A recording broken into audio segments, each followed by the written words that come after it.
नंदुरबार जिल्ह्यातील हवामानात अचानक बदल झाला असून संपूर्ण जिल्ह्यात अनेक ठिकाणी ढगाळ वातावरण तयार झाले आहे।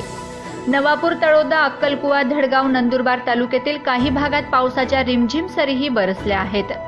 हिवाळ्यात पाऊस झाल्याने अनेकांनी छत्र्या बाहेर काढल्या। वातावरण खराब झाल्याने नागरिकांनी आरोग्याची काळजी घेण्याचा सल्ला वैद्यकीय तज्ज्ञांनी दिला आहे। नवापूर तालुक्यात रात्री 3-4 वाजल्यापासून रिमझिम पावसाला सुरुवात झाली।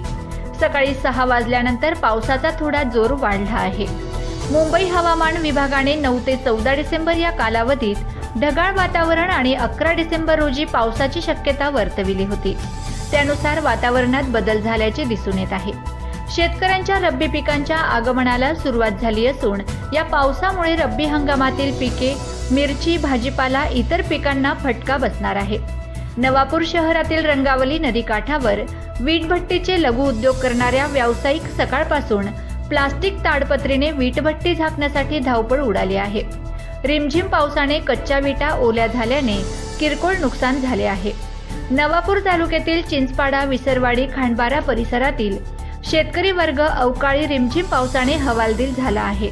यामुळे पिकांवर रोगाचा प्रादुर्भाव होऊ शकतो अशी भीती व्यक्त केली जात आहे।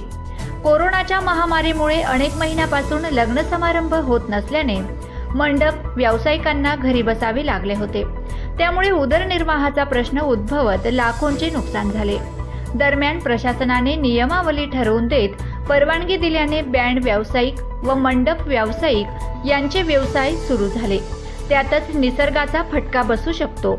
आज झालेल्या अवकाळी पावसामुळे नवापूर तालुक्यातील मंडप व्यावसायिक चिंतातूर झाले आहेत। विसरवाडी गावात लग्न समारंभासाठी टाकण्यात आलेले मंडप ओलेचिंब झाले आहे। यावेळी मोठी धावपळ झाली। पुढील लग्नाच्या तिथी, तारखा मंडप व्यावसायिकांना चिंता लागली आहे की जेणेकरून लग्न कार्यात मंडपाचे नुकसान होत असून लग्न कार्य ज्याच्या घरी आहे तो मंगल कार्यालयाच्या शोधात पाहायला मिळत आहे। Bureau report, Navapur express news, Navapur.